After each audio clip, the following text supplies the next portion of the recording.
मध्य प्रदेश लोक सेवा आयोग की प्रारंभिक परीक्षा होने में अब कुछ ही दिन बाकी है। इस कम समय का उपयोग हम किस प्रकार से करें, किस प्रकार की हमारी रणनीति हो ताकि हम जो हमारे एग्जाम है प्रीलिम्स का उसमें हम ज़्यादा से ज़्यादा नंबर स्कोर कर पाएं। यानी 50 दिन 50 टॉपिक 6 घंटे पढ़ाई और 80 पार, ये हमारी चर्चा का आज विषय रहने वाला है। चलिए स्टार्ट करते हैं क्लास को हम बिना देर किए हुए। लेट्स स्टार्ट 16 दिसंबर। ये जो 50 दिन की प्लानिंग है ये 16 दिसंबर यानी मंडे से की गई है। आपको मंडे से 50 दिन काउंट करके चलना है आपके। ये 2 दिन आपके पास फिर भी एक्स्ट्रा चल रहे हैं। 16 दिसंबर से आपको बिल्कुल 6 घंटे पढ़ाई में जुट जाना है और ये 6 घंटे किस प्रकार जुटना है ये आगे हम चर्चा करने वाले हैं, किस टॉपिक को कितना समय देना है। 50 डेज चैलेंज, यहां पर देखिए आपके पास में टोटल 50 दिन है। उस 50 दिन में आपके पास में टोटल आपको 6 घंटे पढ़ाई करनी है पर डे। आपके पास कुल 50 दिन है। इस 50 दिन में आपको कुल डेली 6 घंटे पढ़ना है, मतलब आपके पास में टोटल 300 घंटे हो गए 50 दिन में। आपके पास में टोटल यूनिट जो है वो 10 है। अगर आप एक यूनिट को 30 घंटे दे रहे हैं, 30 आवर दे रहे हैं, तो आप जो है वो अपने सिलेबस को कंप्लीट कर सकते हैं। यानी 30 घंटे में केवल आप पढ़ाई करके आपके सिलेबस को पूरा कर सकते हैं। आगे बताऊंगा मैं किस प्रकार से हम चर्चा करेंगे। इसके पहले मुझे एक अब्राहम लिंकन का एक कोट याद आ रहा है। अब्राहम लिंकन का एक फेमस स्टेटमेंट, उन्होंने कहा था कि अगर मुझे 6 घंटे दिए जाए एक पेड़ को काटने के लिए, तो मैं जो शुरू के 4 घंटे हैं ये अपने कुल्हाड़ी को मैं धार देने में बिताना चाहूंगा, क्योंकि जितना ज्यादा मैं अच्छा स्मार्ट वर्क करूंगा उतना ही मुझे कम मेहनत लगेगी और मैं आसानी से अपने दिए गए टास्क को पूरा कर सकता हूं। यहीं पर हम बात करें, अगर आपको स्मार्ट वर्क करना है क्योंकि आपके पास में समय कम है। जो मेरा मेन उद्देश्य है उन लोगों के लिए है जिनके पास में समय नहीं है, जो ऑलरेडी जॉब में है या कोई अन्य पेशे में है, कोई अन्य व्यवसाय में है, या जो हाउसवाइफ से, या जो ऑलरेडी तैयारी कर चुके हैं, उनको एक रिवीजन करना है, शॉर्ट रिवीजन। तो ये 50 दिन में आप किस प्रकार से स्मार्ट स्टडी करें ताकि आप अपने सपने को अचीव कर पाए। आप जो अपना सपना देख रहे हैं बनने का, उस सपने को आप अचीव कर पाए as compared to hard work. Hard work की जगह पर अब हमें स्मार्ट वर्क करने की आवश्यकता है। किस प्रकार से अभी हम चर्चा करेंगे उसके बारे में। तो इसके लिए आप अभिमन्यु बैच को ज्वाइन कर सकते हैं। यहां पर देखिए कई महानुभाव बोलेंगे। अभिमन्यु जो है वो एक महाभारत कालीन एक मुख्य योद्धा है। इनको जो महाभारत कालीन चक्रव्यूह था उसको भेदना आता था। कई सारे महानुभाव यहां पर कहेंगे कि सर जो चक्रव्यूह भेदना जानते हैं उसमें से बाहर कैसे निकलेंगे। तो यहां पर मैं उन महानुभावों को क्लियर कर दूं कि आपको जो है वो मध्य प्रदेश लोक सेवा आयोग एमपीपीएससी प्रशासन का आपको चक्रव्यूह भेदना है, उसके बाहर क्यों आना है। डीसी डीएसपी बनने के बाद क्या आप रिजाइन करना चाहेंगे? बिल्कुल नहीं। तो आपको इस चक्रव्यूह के अंदर जाना है, उसको भेदना कैसे है ये हम बताएंगे। इस चर्चा का मुख्य विषय यही रहने वाला है। देखिए स्टार्ट करते हैं। सबसे पहले हम लोग 6 घंटे टारगेट दिया है 50 दिन का मैंने आप लोगों को। फर्स्ट 30 डेज, तो पहले के 30 दिन आपको क्या करना है? पहले के 30 दिन आपको पर यूनिट को 1 घंटा देना है। सबसे पहली बात तो यूनिट 1 आपको स्टार्ट करना है, यूनिट 2 आपको स्टार्ट करना है, यूनिट 3, यूनिट 4, यूनिट 6 और यूनिट 10। देखिए यहां पर ये यूनिट्स भी क्यों ली गई है, इसके पीछे एक रीजन है। यूनिट 1 का कोरिलेशन जो है, यूनिट 1 अगर आप स्टार्ट करते हैं तो उससे आपको यूनिट 2 पढ़ने में आसानी रहेगी। यूनिट 2 आप अगर पढ़ते हैं तो आपको यूनिट 10 जनजातियां पढ़ने में आसानी रहेगी। अगर आप यूनिट 3 पढ़ते हैं इसी प्रकार से तो आपको यूनिट 4 पढ़ने में आसानी रहेगी और यूनिट 4 जो है वो आपको यूनिट 6 पढ़ने में मदद देगा, मददगार साबित होगा। तो यहां पर 1 घंटा आपको ये 6 यूनिट को देना है। स्टार्टिंग के 30 दिन में आपका इतिहास भी कंप्लीट हो गया। यूनिट 1 मध्य प्रदेश का इतिहास कला संस्कृति भी कंप्लीट हो गया। यूनिट 3 में आपका भारत का भूगोल कंप्लीट हो गया है। यूनिट 4 आपका मध्य प्रदेश का भूगोल कंप्लीट हो गया है। यूनिट 6 आपका अर्थव्यवस्था कंप्लीट हो गया है, इकोनॉमी कंप्लीट हो गया है। यूनिट 10 आपका जो है जनजाति जो है, यूनिट 10 आपका कंप्लीट हो गया है। आपका स्टार्टिंग में 30 डेज आपके पास में यही टारगेट रहेगा, 6 घंटे पढ़ाई करना है। अब बाकी के बचे 20 दिन क्या? तो बाकी के जो बचे 20 दिन रहेंगे वो आपको 6 घंटे टारगेट फिर से अपने पास में सेम है। नेक्स्ट 20 डेज क्या करना है हमको? तो नेक्स्ट 20 डेज अब हमको समय बढ़ा देना है, 1.5 घंटा कर देना है, क्योंकि समय वही है, 6 घंटे हम अभी भी दे रहे हैं। पहले हमारे पास में 6 यूनिट थी, अब हमारे पास में 4 यूनिट बची हुई है। तो हम जो है वो हर यूनिट को 1.5 घंटा देंगे। 1.5 घंटा अगर 4 यूनिट को देंगे तो हमारे 6 घंटे फिर से हो गए। अब हम 1.5 घंटा देंगे यूनिट 5 को यानी पॉलिटी को। अब हम 1.5 घंटा देंगे यूनिट 7 यूनिट 7 यानी साइंस को, यूनिट 8 करंट अफेयर को, और साथ में यूनिट 9 जो है वो ICT information and computer technology यानी कंप्यूटर के बारे में जनरली। तो अब हम 1.5 घंटा इन यूनिट्स को देने वाले हैं। अगर हम ये कंप्लीट करते हैं तो देखिए 20 दिन, हर यूनिट को हम 1.5 घंटा दे रहे हैं, टोटल कितना हो गया 30 दिन। तो अगेन हम 30 दिन में ये 4 यूनिट फिर से कवर कर लेंगे।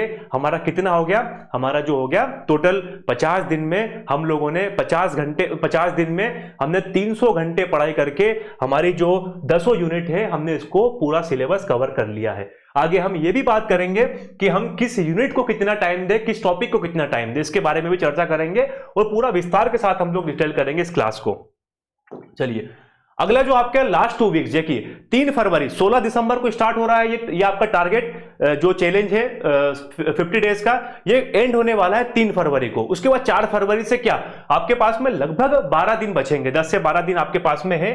आपको इस 10 से 12 दिन में क्या करना है, क्या नहीं करना है। सबसे पहला काम आपको ये नहीं करना है, नो न्यू बुक, कोई सी भी नई किताब आपको नहीं पढ़ना है, बिल्कुल भी नो न्यू टॉपिक, कोई सा भी आपको नया टॉपिक बिल्कुल भी नहीं पढ़ना है। ये 3 फरवरी के बाद है, आफ्टर 3 फरवरी यानी 4 फेब से। आपकी 16 को एग्जाम है तो 15 फेब तक आपको क्या करना है, लगभग 11 से 12 दिन मिल जाएंगे आपको। आपको करना क्या है, आपको करना है रिवाइज। जितना ज्यादा हो सके उतना ज्यादा रिवाइज कीजिए आप चीजों का, जो आपने पढ़ा है उनको बार बार मनन कीजिए, उनके बारे में बार बार चिंतन कीजिए। आपको कितना याद रह रहा है, कितना आप चीजों को ग्रेस्प कर पा रहे हैं, इसके बारे में आप ज्यादा से ज्यादा चीजें याद करें। इसके बाद आपको मॉक टेस्ट देना है। मॉक टेस्ट देखिए जितने ज्यादा आप देंगे मॉक टेस्ट, जितने ज्यादा आप पीवाईक्यूज एमसीक्यू सॉल्व करेंगे, आपको आपकी तैयारी का लेवल पता चलेगा कि हमने तैयारी सही दिशा में की है या नहीं की है। अगर इन मॉक टेस्ट में, पीवाईक्यूज में, एमसीक्यूज में आप ठीक परफॉर्म नहीं कर पा रहे हैं तो घबराइएगा मत, बी कॉन्फिडेंट, अपने ऊपर पूरा विश्वास रखिएगा। हो सकता है इन एग्जाम्स में जो क्वेश्चन आए हो वो आपने ना पढ़े हो, लेकिन हम जो टारगेट कर रहे हैं एमपीपीएससी को, उसमें जो आप पढ़ रहे हैं वो क्वेश्चन बकायदा आपको देखने को मिलेंगे। अगर आपसे थोड़े क्वेश्चन नहीं भी बन रहे हैं तो बिल्कुल भी आपको पैनिक होने की आवश्यकता नहीं है, अपने ऊपर पूरा विश्वास बनाकर रखिए, बी कॉन्फिडेंट। और सबसे मेन बात, आपको प्रॉपर स्लीप लेना है, 5 से 6 या 6 से 7 घंटे की जो आपका डेली रूटीन लाइफ है उसको प्रॉपर स्लीप कीजिए। अपने जो नींद है उसको डिस्टर्ब ना करें, क्योंकि जो नींद है वो सबसे इंपॉर्टेंट चीज है दुनिया में। अगर सबसे इंपॉर्टेंट है तो वो नींद ही मानता हूं मैं, क्योंकि मनुष्य को या कोई भी पशु है उनको नींद की सबसे ज्यादा आवश्यकता होती है। एक नींद और दूसरा हंसना, इन 2 चीजों के बिना जो है मनुष्य, वो मनुष्य नहीं है। ठीक है, ये लास्ट 2 वीक की स्ट्रेटेजी रहेगी। अब स्टार्ट करता हूं जो मेरे मेन इस क्लास को लाने का है मकसद, इसके पीछे क्या रहेगा। देखिए अब आपको बताता हूं मैं आपको किस यूनिट को कितना समय देना है। भारत का इतिहास देखिए 30 घंटे तो हमारे पास में है सब यूनिट के लिए, उसके लिए हमको बार बार रिवाइज बताने की आवश्यकता नहीं है कि आपको 30 घंटे देना है। नहीं, यूनिट जो 10 यूनिट है, ऐसा नहीं है कि हमको मध्य प्रदेश को ज्यादा समय देना है, इतिहास को कम देना है या भूगोल को कम देना है। आपको पता है 10 यूनिट है, हर यूनिट से 10 क्वेश्चन आने हैं, तो हर यूनिट का अपना एक महत्व है, हमको हर यूनिट को बराबर तवज्जो देनी पड़ेगी। यहां पर यूनिट 1 भारत का इतिहास, इसके लिए आपके पास में 30 घंटे हैं। इसी प्रकार से यूनिट 2, यूनिट 3, सारी यूनिट के लिए आपके पास में 30-30 घंटे हैं। तो यूनिट 1 के लिए 30 घंटे। सबसे पहले हम बात करें, अब इस यूनिट में हमको फिर आगे पीछे कर सकते हैं हम, कौन सा इंपॉर्टेंट है कौन सा इंपॉर्टेंट नहीं है, उसके अकॉर्डिंग हम बात करेंगे। संकल्पना और विचार के ऊपर देखिए 4 क्वेश्चन पूछे गए हैं, ये न्यू टॉपिक जोड़ा गया है। और जो वर्तमान में गवर्नमेंट की जो हमें रणनीतियां देखने को मिल रही है, जो पॉलिसीज देखने को मिल रही है, जिस प्रकार की विचारधारा देखने को मिलेगी, तो ये वाला टॉपिक हमारे लिए इंपॉर्टेंट हो जाता है। संकल्पना और विचार, इसके ऊपर आपको 7 दिन खर्च करने पड़ेंगे। और ये 7 दिन में किस प्रकार से आप इसको अपने हिसाब से फिर अंदर डिवाइड कर सकते हैं। जैसे प्राचीन भारतीय ज्ञान परंपरा भारतवर्ष, ये आप 1 दिन में कवर कर सकते हैं। दूसरे दिन में आप वेद कवर कीजिए, बड़ा टॉपिक है। तीसरे दिन में आप उपनिषद, आरण्यक, ब्राह्मण ग्रंथ कवर कर सकते हैं। चौथे दिन में आप षट दर्शन, स्मृतियां, ऋत सभा समिति, गणतंत्र, वर्णाश्रम, ये कवर कर सकते हैं। छोटे छोटे टॉपिक से इजीली कवर हो जाएंगे, कोई बड़ी बात नहीं, इतना मैंने लिखा है फिर भी 10-10 मिनट के टॉपिक है, इंपॉर्टेंट चीज पढ़ना है इनके बारे में। अगले दिन आप पुरुषार्थ, ऋण, संस्कार, पंच महायज्ञ, कर्म का सिद्धांत ये कवर कर लीजिए। 5 दिन हो गए। छठवें दिन में आपको बोधिसत्व कवर करना है, पूरा बौद्ध धर्म के बारे में। और 7वें दिन आपको तीर्थंकर कवर करना है, पूरे जैन धर्म के बारे में, क्योंकि ये धर्म थोड़े बड़े बड़े हैं, इनके बारे में आपको 1-1 घंटा कम से कम देना पड़ेगा। तो ये हो गए हमारे 7 घंटे पूरे खर्च। और देखिए यहां पर एवरेज जो है वो हर यूनिट, हर क्वेश्चन का 3 घंटे निकल के आएगा। मैं आपको लास्ट में बताऊंगा कैसे। पूरा इसके पीछे साइंटिफिक हम लोगों ने कैलकुलेशन किया हुआ है, इसीलिए इसमें इतना टाइम लग गया इस पीपीटी को बनने के पीछे, इस लेक्चर को बनने के पीछे। अगला है प्राचीन और मध्यकालीन भारत के इतिहास की प्रमुख विशेषताएं, घटनाएं, उनकी प्रशासनिक, सामाजिक और आर्थिक व्यवस्थाएं। इसमें से देखिए एक क्वेश्चन यहां पूछा गया है, और साथ में भारत की सांस्कृतिक विरासत का कला प्रारूप, साहित्य, पर्व, उत्सव, इसमें 2 क्वेश्चन आए। मतलब आप मान के चलिए यहां पर 3 क्वेश्चन पूछे गए थे, एंशिएंट और मिडाइवल से, इन दोनों सेगमेंट को मिला करके 3 क्वेश्चन पूछे गए थे। तो आपको यहां पर 8 घंटे देना है दोनों को मिला करके। 6 घंटे आपको प्राचीन और मध्यकाल को देना है, और 2 घंटे आपको देना है भारत की सांस्कृतिक विरासत, कला, प्रारूप, आर्ट एंड कल्चर के ऊपर। यहां पर अगर बात करें प्राचीन और मध्यकाल में भी आपको स्पेसिफिक क्या पढ़ना है, स्पेसिफिक आपको पढ़ना है जो इंपॉर्टेंट राजवंश है। जैसे हमारा सबसे पहला मगध राजवंश के बारे में पढ़ना है आपको मौर्य काल के बारे में पढ़ना है, गुप्त काल के बारे में पढ़ना है, शुंग वंश, राष्ट्रकूट वंश, पल्लव वंश, चोल वंश, ये जो इंपॉर्टेंट वंश डायनेस्टीज है, इनके बारे में आपको पढ़ना है। साथ में मिडाइवल में आपको क्या पढ़ना है, मिडाइवल में आपको पढ़ना है मेन बुक्स के बारे में। कौन सी बुक है, किस ऑथर के द्वारा, किस लेखक के द्वारा लिखी गई है, और किस सम्राट या किस बादशाह का इसमें मेन टारगेट किया गया है, उसके ऊपर मेन लिखा गया है। यह चीज आपको पढ़नी पड़ेगी प्राचीन और मध्यकालीन भारत के इतिहास की प्रमुख विशेषताओं में से। साथ में सांस्कृतिक विरासत, कला, प्रारूप, इसको आप अलग से लेकर मत चलो, इसको आप इसी में काउंट करके चलो। जैसे हम बात करें, अगर हम मौर्य काल पढ़ रहे हैं तो मौर्य काल में हम स्तूप पढ़ेंगे, ऑब्वियस ही बात है। शुंग काल पढ़ रहे हैं हम तो भी स्तूप पढ़ेंगे, भरूच का स्तूप बनवाया है, विदिशा में जो गरुड़ स्तंभ लेख लिखवाया है जो हेलियोडोरस के द्वारा, तो ये हम यहां पर पढ़े या यहां पर पढ़े, बात तो एक ही है। तो ये वाला टारगेट जो है हम लोगों ने इसी में कवर कर लिया। तो आपको 8 घंटे देना है प्राचीन और मध्यकालीन भारत के इतिहास की प्रमुख घटनाएं, उसमें इसको काउंट करके साहित्य, पर्व, उत्सव इत्यादि को लेकर के। पर्वों के ऊपर, उत्सव के ऊपर आप 1 दिन खर्च कर सकते हैं, 1 घंटा खर्च कर सकते हैं। कौन सा पर्व कहां पर मनता है, पोंगल वगैरह कहां पर मनता है, जुल्लीकट्टम कहां पर मनता है, इस प्रकार के जो पर्व है, एक आधा घंटा 15 मिनट मिल जाएंगे उसके ऊपर। आप यूट्यूब पे देखिए, आपको ढेरों चीजें मिल जाएंगी इनके बारे में, लेकिन आपको समय इस प्रकार से देना पड़ेगा। जैसे 7 दिन खत्म हो आपको ये छोड़ देना है, 8वां दिन आपको नहीं देना है, मतलब 8वां घंटा आपको नहीं देना है इसके ऊपर। प्राचीन भारत ज्ञान परंपरा आपको पता है, मैंने 1 दिन दिया है, भारतवर्ष इन दोनों को मिलाकर 1 घंटा दिया है, आपको 1 घंटा ही पढ़ना है। जैसे आपका घंटा खत्म हुआ, 1 घंटा खत्म हुआ, छोड़ दो इसको, जितना पढ़ाया उतना पढ़ लिया, बाकी छोड़ दिया, कोई मतलब नहीं है। और इसमें मेन आप कोशिश करो इंपॉर्टेंट पढ़ने की, क्योंकि हमें अब जो है स्मार्ट वर्क करना है। ये आपको बताया जाएगा अभिमन्यु बेच में कि किस प्रकार से पढ़ना है और आगे क्या पढ़े हम, क्या छोड़ें, ठीक है। इसके बाद 5 घंटे आपको देना है 19वीं और 20वीं शताब्दी में सामाजिक धार्मिक सुधार आंदोलन के बारे में, क्योंकि देखिए ये टॉपिक थोड़ा है छोटा लेकिन लेंथी टॉपिक है। यहां पर जो क्वेश्चन के फ्रेमिंग है वो कई प्रकार से हो सकती है, यहां पर आपको चीजें ज्यादा याद रखना पड़ेंगी। कौन सा धर्म सुधार आंदोलन किसके द्वारा स्टार्ट किया गया, कहां पर स्टार्ट किया गया है, इसका मेन उद्देश्य क्या है, ब्रह्म समाज के ऊपर कंटिन्यूस क्वेश्चन आ रहे हैं, प्रार्थना समाज, आर्य समाज, रामकृष्ण मिशन, इस प्रकार के जो अलग अलग सुधार आंदोलन के रूप में हमको संस्थाएं देखने को मिलेंगी, आपको इनको कवर करना पड़ेगा। क्योंकि क्वेश्चन भले ही एक पूछा गया है लेकिन हमारे लिए तो एक भी क्वेश्चन इंपॉर्टेंट है। अगला स्वतंत्रता संघर्ष और भारतीय राष्ट्रीय आंदोलन। देखिए इसमें मैंने आपको 7 घंटे दिए हैं मात्र, आपको ज्यादा समय इसमें खर्च नहीं करना है। महात्मा गांधी जी के जो आंदोलन थे, भारतीय राष्ट्रीय कांग्रेस के एक अधिवेशन, इंपॉर्टेंट सेशन कहां कहां पर हुए हैं, उनकी मांगे क्या क्या किस टाइम पर रही है, चरण जो पहला चरण है उदारवादी का, दूसरा चरण जो है उग्रवादी का, गांधीवादी चरण, इसके बारे में आपको मेन पढ़ना है। 7 घंटे जो है वो मोर देन सफिशिएंट हो जाते हैं। सुभाष चंद्र बोस जी के बारे में, साथ में जो प्रमुख पर्सनालिटी है, जैसे हमारे तिलक जी के द्वारा गणेश उत्सव, शिवाजी उत्सव, केसरी नामक पत्रिका, मराठा नामक पत्रिका कहां से निकली है, ये इंपॉर्टेंट चीजें आपको पढ़ना है। अदरवाइज बाकी चीज छोड़ दो, क्योंकि इतिहास अगर आप पढ़ने बैठोगे तो आपके लिए 2 साल का समय भी कम है।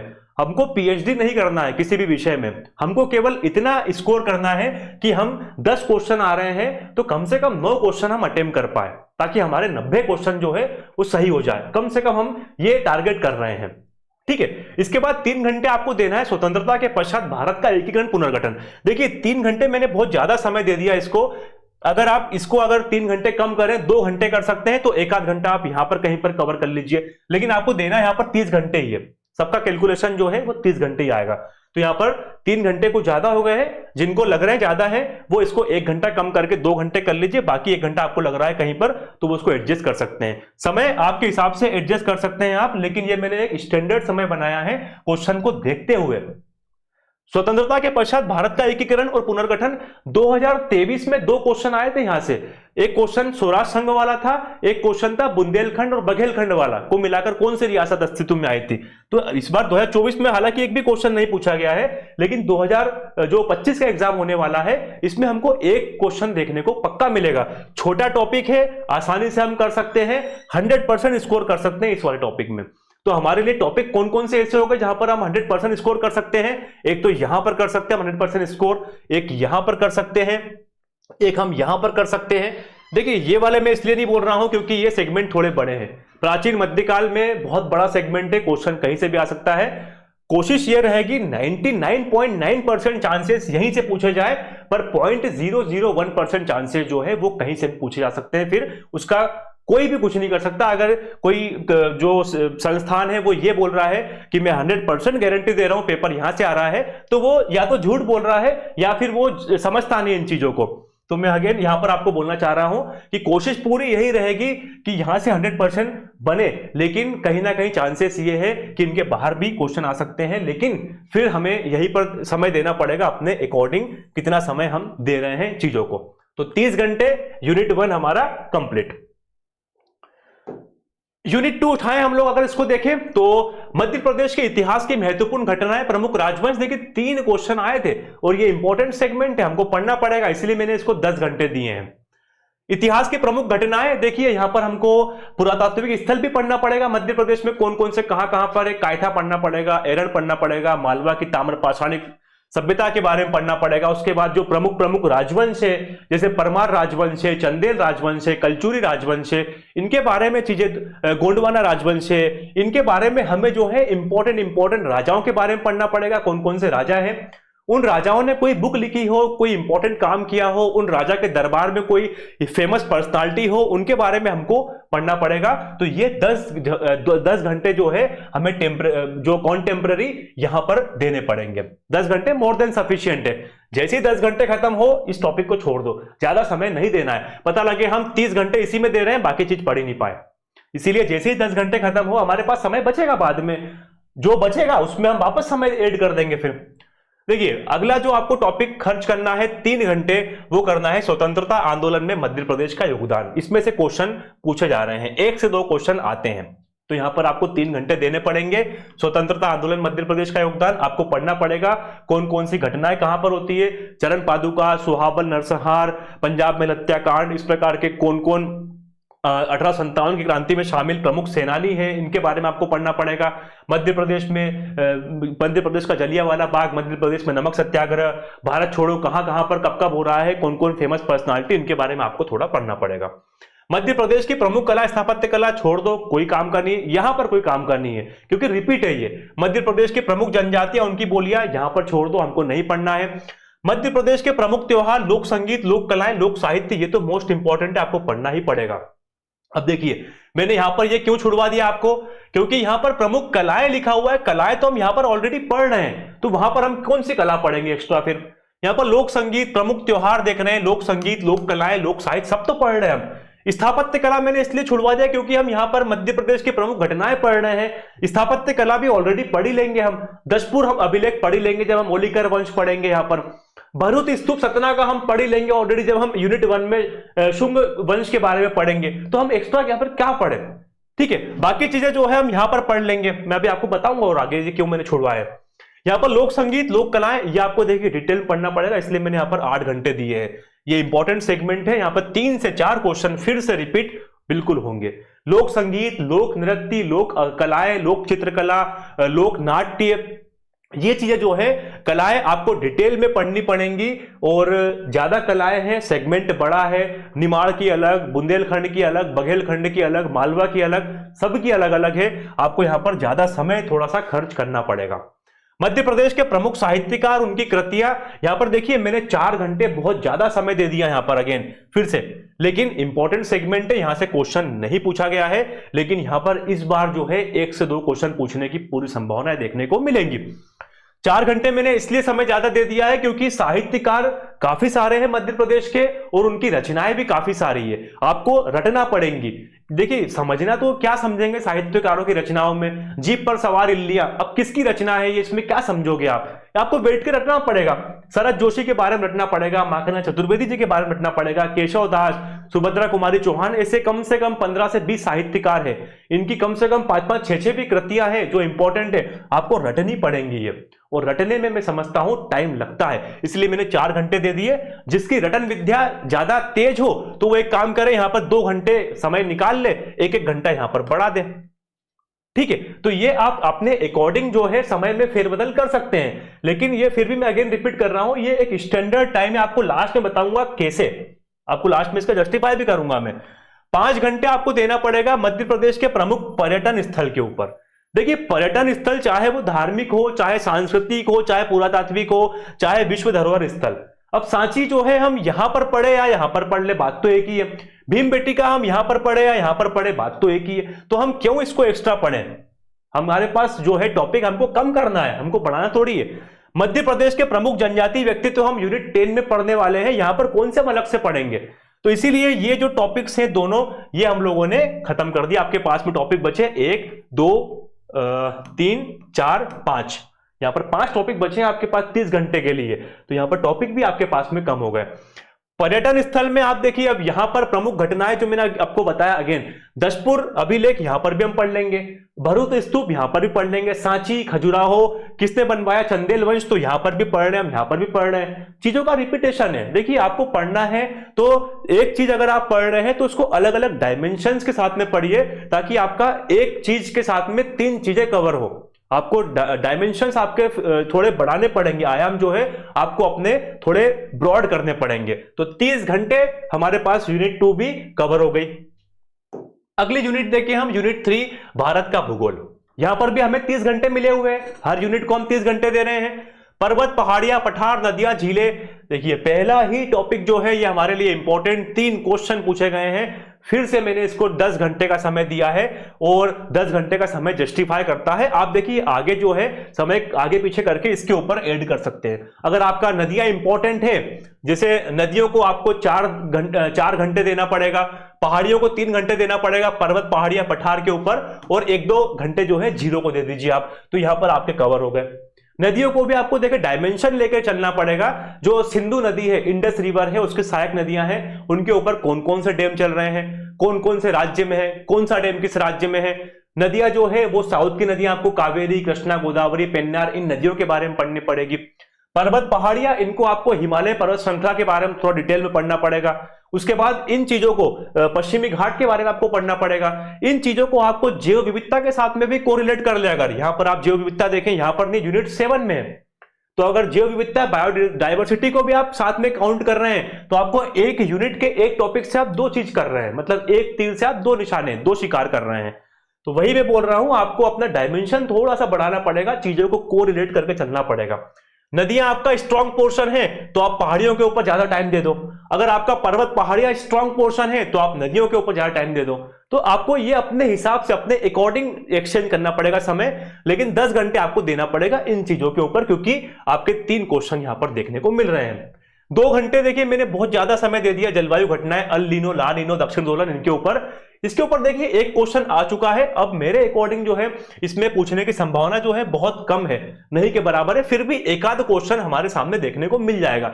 आप जनरली अल नीनो, ला नीनो, इनके बारे में थोड़ा सा पढ़ लीजिए। जलवायु परिवर्तन के परिणाम जो है ये इस प्रकार का पूछा जाएगा, अगर क्वेश्चन आता भी इसका तो कॉमन सेंस यूजिंग क्वेश्चन पूछा जाएगा, क्योंकि ये मेंस का टॉपिक है। प्री में क्या क्वेश्चन आएगा। चलिए अगला, प्राकृतिक संसाधन, वन, खनिज, जल संसाधन। देखिए यहां पर वन, खनिज, इनके ऊपर आपको कम से कम 7 घंटे खर्च करने पड़ेंगे, क्योंकि 2 क्वेश्चन पूछे गए थे। 7 घंटे में आपको वन और खनिज और जल संसाधन के ऊपर आपको कवर करना है। प्रमुख फसलें, ये आपको कम से कम 3 दिन देना पड़ेगा, 3 घंटे, सॉरी 3 घंटे देना पड़ेगा। खाद्य सुरक्षा, हरित क्रांति, दूसरी हरित क्रांति की रणनीतियां यहां पर 1 दिन में कवर हो जाएगा, कोई बड़ी बात नहीं है। आपको मेन 3 दिन यहां पर देना पड़ेगा, 3 घंटे, क्योंकि आपको गेहूं, सोयाबीन, चावल, ये प्रमुख फसलें, इनका जो आर्थिक सर्वेक्षण है, इकोनॉमिक सर्वे है, इनका आपको देखना पड़ेगा कि पिछले वर्ष की तुलना में कितना बड़ा उत्पादन, कितना कम हुआ, किस राज्य का कितना योगदान है, ये आपको चीजें कोरिलेट करके पढ़ना पड़ेगा। जो इकोनॉमिक सर्वे आप पढ़ेंगे इन फसलों के बारे में, या आप ज्यादातर चीजें कोरिलेट करके पढ़े, कंपेयर करके पढ़े, पिछले साल या इस राज्य की तुलना में, या 2-3 साल का डेटा आपको यहां पर रीड करना पड़ेगा। इंपॉर्टेंट चीज है, और ये एक नंबर हमारे लिए फिलहाल एक क्वेश्चन इंपॉर्टेंट है। ऊर्जा के पारंपरिक और गैर पारंपरिक स्रोत, देखिए ज्यादा इसमें पढ़ने की जरूरत नहीं है, इसमें आपको केवल 1 घंटा देना है।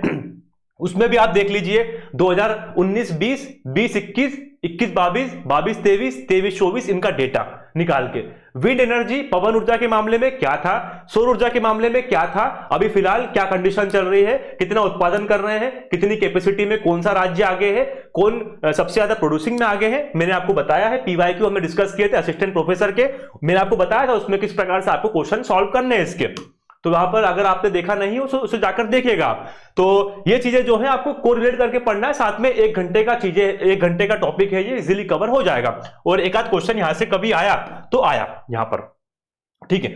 अगला, भारत में प्राकृतिक खतरे और आपदाएं, भारत में प्रमुख चक्रवात। देखिए चक्रवात के ऊपर आपको करंट से रिलेट करके पढ़ना पड़ेगा, कौन से चक्रवात पश्चिमी तट पर आया, कौन सा चक्रवात पूर्वी तट पर आया। प्राकृतिक खतरे और आपदाएं, आपदा प्रबंधन संस्थान के बारे में आपको पढ़ना पड़ेगा मध्य प्रदेश में। भारत में आपदा के लिए क्या क्या स्कीम्स है, मतलब कौन कौन सी संस्थाएं बनी हुई है, कौन कौन सी आपदाएं मुख्यतः अभी तक आ चुकी है, चाहे वो भोपाल गैस ट्रेजेडी हो, चाहे वो सुनामी हो, चाहे कच्छ का भूकंप हो, इनके बारे में आपको पढ़ना पड़ेगा, कब आया, कहां पर आया, इन चीजों के बारे में थोड़ा सा। ये आपको 2 घंटे देने हैं, मोर देन सफिशिएंट है, काफी है। 4 घंटे आपको देने पड़ेंगे जनसंख्या वृद्धि, वितरण, घनत्व, ग्रामीण नगरीय प्रवास के ऊपर। जनगणना, सेंसस आपको पढ़ना पड़ेगा, इंपॉर्टेंट सेगमेंट है, 1 से 2 क्वेश्चन आपको फिर से यहां पर रिपीट देखने को मिलेंगे जनगणना सेंसस के ऊपर। और ये सेंसस में बोल रहा हूं इंडिया लेवल, नेशन लेवल की है, ये एमपी लेवल की अलग है, वो यूनिट 4 में, ये यूनिट 4 और यूनिट 6 में ये जनगणना जो है, ये जनगणना नेशनल लेवल की है, राष्ट्रीय स्तर की आपको जनगणना पढ़नी पड़ेगी। 4 घंटे आपको देने पड़ेंगे यहां पर। 30 घंटे हो गए, 30 घंटे में हमारा यूनिट 3 भी कवर हो गया। फिर से अगला है यूनिट 4 मध्य प्रदेश का भूगोल। ये भी हम जो फर्स्ट 30 डेज में टॉपिक लेके चल रहे हैं, ये वाला भी फिर से आपके पास में 30 घंटे हैं। 30 घंटे आपको कैसे कैसे खर्च करने हैं, 10 घंटे आपको देने पड़ेंगे। देखिए यहां पर वनोपज, नदियां, पहाड़ियां, पठार के ऊपर इंपॉर्टेंट, क्योंकि देखिए 2 क्वेश्चन यहां पर पूछे गए हैं वनोपज, नदियों के ऊपर। नदियां आपको मेन यहां पर फोकस करनी पड़ेगी, वन के ऊपर आपको ज्यादा फोकस करना पड़ेगा, पहाड़ों के ऊपर आपको ज्यादा फोकस करना पड़ेगा। नदियों में भी आपको देखिए सारी नदियां पढ़नी पड़ेगी, इंपॉर्टेंट नदियां, नर्मदा नदी की सहायक नदियां कौन कौन सी है, बेतवा, इस प्रकार की नदियां जो है वो आपको पढ़नी पड़ेंगी। ताप्ती के ऊपर कौन कौन से डैम बने हुए हैं, नर्मदा के ऊपर कौन कौन सी परियोजनाएं चल रही है, इनके बारे में आपको थोड़ा डिटेल में पढ़ना पड़ेगा। पहाड़ियां, पठार वगैरह मध्य प्रदेश के कितने भौतिक प्रदेश है, इनको आप पढ़ लीजिए। 10 घंटे काफी है, मोर देन सफिशिएंट है। वन का जो डेटा है वो आपको पढ़ना पड़ेगा, जो वन की रिपोर्ट है 2021 की, उसको पढ़ना पड़ेगा। कितने क्षेत्रफल पर है, 33% से ज्यादा कितने जिले हैं, सर्वाधिक किस जिले में वनावरण है, सबसे कम वनावरण किस जिले में है, सर्वाधिक वृद्धि कहां पर दर्ज की गई, ये आपको पढ़ना पड़ेगा। ये हम आपको बताएंगे जो अभिमन्यु बैच है उसमें कि आपको कितना डेटा कहां से मिलेगा, और जो ऑथेंटिक डेटा है वो आपको प्रोवाइड कराया जाएगा पीडीएफ फॉर्म में भी। जलवायु, ऋतु, तापमान, वर्षाएं, देखिए ये टॉपिक तो अदरवाइज अनलेस एंड अनटिल पढ़ने की जरूरत वैसे तो है नहीं, लेकिन फिर भी मैंने 1 घंटा दे दिया क्योंकि ये क्वेश्चन इसके ऊपर सॉरी एक क्वेश्चन तो पूछा गया है, आएगा बिल्कुल, लेकिन ये क्वेश्चन जो है हम पीवाईक्यू डिस्कस किए हमने जितने भी, उन पीवाईक्यूज में कम से कम यहां पर हमें 15 से 20 क्वेश्चन मिल गए, और उन 15 से 20 क्वेश्चंस के बाहर क्या क्वेश्चन जाएगा। अगर आप पीवाईक्यू ही कर लेंगे इसमें, जो पिछले 4-5 सालों का साथ में असिस्टेंट प्रोफेसर का, माइनिंग इंस्पेक्टर वगैरह, इनका अगर आप पीवाईक्यू कर लेंगे तो भी आपका काफी मोर देन सफिशिएंट है, ये इनके बाहर क्वेश्चन नहीं जाएगा। प्राकृतिक संसाधन, मिट्टियां, प्रमुख खनिज संसाधन, मिट्टियों के ऊपर आप अगर आप दे तो 1 से 2 घंटे दे सकते हैं, काफी है। आपको मेन समय जो है वो देना पड़ेगा 4 से 5 घंटे इसके ऊपर, खनिज संसाधन के ऊपर, क्योंकि इंपॉर्टेंट सेगमेंट है, इसमें क्वेश्चन बिल्कुल रिपीट होगा। खनिज संसाधन के ऊपर कैसे, मैग्नीज, कोयला, कॉपर, तांबा, का प्रोडक्शन जो है इसको रिलेट करना है आपको पिछले वर्षों की तुलना में। 2000 कम से कम 18 से लेकर के डेटा स्टार्ट कर लीजिए आप। 18 19 19 20 20 21 21 22 इसमें कौन टॉप पर था नेशनल लेवल पे, पूरा नेशनल लेवल का डेटा मिलेगा आपको। कौन टॉप पर था खनिज संसाधन में, कहां कहां पर उपलब्ध होते हैं, कहां कहां पर मिलते हैं। देखिए असिस्टेंट प्रोफेसर वाले में तांबे के ऊपर पूछा गया था, मैग्नीज के ऊपर पूछा गया था, कोयले के ऊपर पूछा गया था, और मलाजखंड का जो कॉपर प्रोजेक्ट है एमसीपी मलाजखंड कॉपर प्रोजेक्ट में जो 5 अलग अलग क्षेत्र हैं उन क्षेत्रों के बारे में पूछा गया था। तो यहां पर देखिए खनिज संसाधन के ऊपर अगर आप फिर से पीवाईक्यू मारते हैं तो भी आपके लिए बेनिफिशियल रहेगा, आपके लिए इंपॉर्टेंट रहेगा पढ़ना। ठीक है, अगला है प्रमुख फसलें, जल संसाधन, सिंचाई और सिंचाई परियोजनाएं। इसके ऊपर फिर से आपको 6 घंटे देने पड़ेंगे। 3 क्वेश्चन यहां पर पूछे गए थे। प्रमुख फसलें आप 2 दिन दीजिए, बिल्कुल देना पड़ेगा फसलों के ऊपर। मध्य प्रदेश में कौन कौन सी प्रमुख फसलें हैं, स्टेट वाइज इनका डेटा आपको निकालना पड़ेगा। कौन सा जिला किसमें टॉप पर है, कितना प्रोडक्शन हुआ, मीट्रिक टन में हुआ, आपको पूरा पढ़ना पड़ेगा ये चीजें। जल संसाधन तो ठीक है, हमने यहां पर पढ़ी लिए नदियों में। सिंचाई और सिंचाई परियोजना ये पढ़नी पड़ेगी आपको, कौन सा प्रोजेक्ट किस नदी के ऊपर बना हुआ है, किस जिले में बना हुआ है, लाभान्वित जिले कौन कौन से हैं, इनके बारे में आपको पढ़ना पड़ेगा। जैसे ओंकारेश्वर परियोजना के बारे में या महेश्वर परियोजना के बारे में, नर्मदा सागर परियोजना के बारे में, पुनासा डैम, या आपको पढ़ने पड़ेंगे सरदार सरोवर डैम, जवाहर सागर, ये सब चीजें पढ़नी पड़ेंगी। कहां पर है, कितनी यहां से प्रोडक्शन हो रहा है बिजली का, कितना उत्पादन हो रहा है, किस जिले में है, लाभान्वित जिले कौन कौन से हैं, ये पढ़ना पड़ेगा डिटेल में। इसलिए मैंने इनको समय दिया है। छोटे टॉपिक है लेकिन समय मैंने इसलिए खर्च किया क्योंकि इनमें आपको चीजें ज्यादा पढ़नी पड़ेंगी, याद करनी पड़ेंगी। ऊर्जा के पारंपरिक और गैर पारंपरिक स्रोत, देखिए यहां पर मैंने फिर से 1 घंटा दे दिया तो आपको 2 घंटे मिल गए। आपने देखा होगा यहां पर भी मैंने आपको 1 घंटा दिया था ऊर्जा के पारंपरिक और गैर पारंपरिक स्रोत यूनिट 3 में। यूनिट 4 में भी आपको मैंने 1 घंटा दे दिया यहां पर ऊर्जा के पारंपरिक और गैर पारंपरिक स्रोत। डेटा वही है, आपको बस वही चीज देखना है। अगेन फिर से कौन सा स्टेट विंड एनर्जी में, सोलर एनर्जी में, इन चीजों में टॉप पर है। प्रोडक्शन के मामले में कौन सा टॉप पर है, कैपेसिटी के मामले में, इंस्टॉल कैपेसिटी वगैरह इनके बारे में आपको पढ़ना है। थोड़ा सा ज्यादा चीजें पढ़ने की नहीं है, 2-4 जो साल है उनकी रिपोर्ट पढ़ लीजिए, काफी है। 1-आध क्वेश्चन आपको देखने को मिल जाएगा बिल्कुल। मध्य प्रदेश के प्रमुख उद्योग 3 घंटे यहां पर दिए मैंने, यहां पर बिल्कुल 1 क्वेश्चन क्योंकि पूछा गया था। देखिए 3 घंटे जो है वो 1 क्वेश्चन के ऊपर। यहां पर आपको देना पड़ेंगे वन आधारित उद्योग कौन कौन से हैं, खनिज आधारित उद्योग कौन कौन से हैं, इन चीजों के ऊपर आपको टाइम देना पड़ेगा। उद्योग जो मोस्ट इंपॉर्टेंट चीज है, जो हमें ज्यादा स्कोर करवा सकती है, वो ये है कम से कम समय में ज्यादा से ज्यादा नंबर। यहां पर 1 से 2 क्वेश्चन आपको फिर से देखने को मिलेंगे। जनसंख्या वृद्धि, वितरण, घनत्व, नगरीकरण। आपको सिलेबस के अकॉर्डिंग ही पढ़ना है, फालतू चीजें जो है उसके अकॉर्डिंग मत पढ़ना। जनसंख्या वृद्धि को ही पढ़ना है, वितरण को ही पढ़ना है, घनत्व और नगरीकरण, ये 4 चीज दी है यहाँ पर हमको यूनिट 4 में। इसके अलावा दूसरी चीज नहीं पढ़ना है। साक्षरता, लिंगानुपात ये छोड़ दो, आगे पढ़ेंगे क्योंकि वो अगली यूनिट में काम आएगा। अगर आप एक साथ पढ़ रहे हैं तो बहुत ही अच्छी बात है, अगर आप यूनिट तोड़ के पढ़ रहे हैं वो भी अच्छी बात है, अपने अकॉर्डिंग आप कर सकते हैं। तो 3 घंटे में आपको जनसंख्या वृद्धि, वितरण, घनत्व, नगरीकरण ये तो बिल्कुल घोट लेना। देखिए नगरीकरण के ऊपर क्वेश्चन कैसा पूछा गया था, मैं आपको एग्जांपल देता हूं। जो मध्य प्रदेश पीएससी एमपीपीएससी के द्वारा आयोजित होती है असिस्टेंट प्रोफेसर की एग्जाम, उसमें क्वेश्चन ये पूछा गया, निम्नलिखित में से सर्वाधिक नगरीय जनसंख्या किस संभाग में निवास करती है। ऑप्शंस थे इंदौर, भोपाल, जबलपुर और ग्वालियर। आप इस क्वेश्चन का आंसर मुझे कमेंट बॉक्स में बताइएगा। ये क्वेश्चन पूछा गया था असिस्टेंट प्रोफेसर के एग्जाम में। मैंने जिला नहीं बोला है, मैंने बोला है संभाग। सर्वाधिक नगरीय जनसंख्या किस संभाग में निवास करती है। आपको मैं केवल ये बताना चाह रहा हूं कि आपको कितने डीप में पढ़ना है इन चीजों को, जनसंख्या वृद्धि, वितरण, घनत्व, नगरीकरण। चलिए यूनिट 3 आपका कवर हो गया, यूनिट 4 कवर हो गया। 3 घंटे आपने समय खर्च किया, 1 से 2 क्वेश्चन बिल्कुल आपके कंफर्म हो गए। 30 घंटे में आपका यूनिट 4 भी कवर हो गया।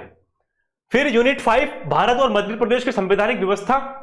देखिए अब थोड़ा आगे पीछे हो गया है, मैंने आपको बताया जिसके अकॉर्डिंग उसके अकॉर्डिंग नहीं बता पा रहा हूं मैं, लेकिन हाँ अपने माइंड में आप यही रख के चलना कि हमारे पास में जो है वो इस प्रकार से हमको स्ट्रेटेजी बनाना है। तो यूनिट 1, यूनिट 2, यूनिट 3, यूनिट 4 ये तो हम लोगों ने चारों के बारे में बात कर ली है। फर्स्ट 30 डेज की ये प्लानिंग है। यूनिट 6 और यूनिट 10 भी आपको फर्स्ट 30 डेज में लेके चलना है। बाद के 20 दिन में आपको फिर से दिमाग में बिठा के रखना, आपको नेक्स्ट 20 डेज में ये लेके चलना है। यूनिट 5, यूनिट 7, यूनिट 8, यूनिट 9 इनको देना है आपको 1.5 घंटे इन 4 यूनिट को। ठीक है, तो ये आप अपने हिसाब से अकॉर्डिंग भी मैनेज कर सकते हैं, लेकिन ये चूंकि सब चीजें जो है वो बड़ी सोच समझकर बनाई गई है, इसके पीछे काफी स्टडी की गई, काफी प्लानिंग की गई, एक यूनिट आपको दूसरी यूनिट में हेल्प करेगी, इसीलिए जो है इनको बनाया गया, इस प्रकार से इनको मैनेज किया गया है।